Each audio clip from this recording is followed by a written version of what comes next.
Now that we've got an eye set up, let's take a look at how we can set up symmetry for separate objects. So we looked at how to add a modifier, a mirror modifier, to let us see kind of the other side of an object while we're working on it. We've got it applied right now to the body. But if we have this eye, it's kind of a different thing. We don't want to create the other side of it. We actually want to have the whole object, but a mirror image of it over to the other side. So if we just take the eye, and let's rename this. We'll just call this something like eye. And we've got a subsurf on it already. Let's add another modifier. This time we'll go ahead and just add a mirror. So if we add our mirror on, you can see I can change the axis here. And we can sort of see something happening, but it's not really giving us what we want. And so to really make this work easily, a lot of times at the beginning, I'll go ahead and set up a mirror object to be able to use. And so to do that, I just want to go ahead, I'm going to hit Shift-C, and I'm going to come down to Create. And I'll make sure I'm in object mode here. And I want to create an empty. That's basically just kind of a locator or a null object.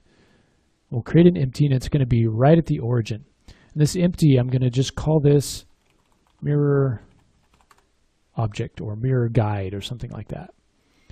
And then we can use its coordinates to mirror over the eye or anything else that we want to mirror over in our scene. So let's take our eye and let's, under mirror now, where it says mirror object, let's go ahead and click there, and we'll choose our mirror object that we created. Now we need to choose the axis that it's going to use, so we'll choose the y-axis. And you can see it's created a mirror image over to the other side. We don't need to merge any of that. And so you can see I can use X or I can use Z, but Y in this case is what we want to go across. And if you've built it, facing this direction, you're going to be going across the X-axis.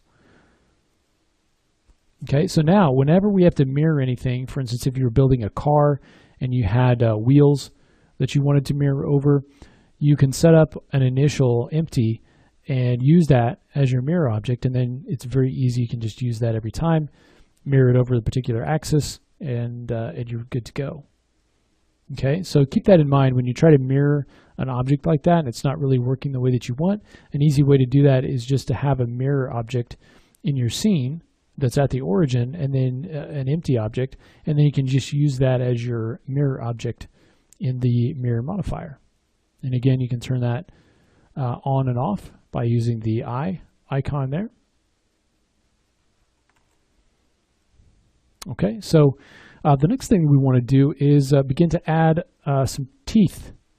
So let's go ahead and do that next.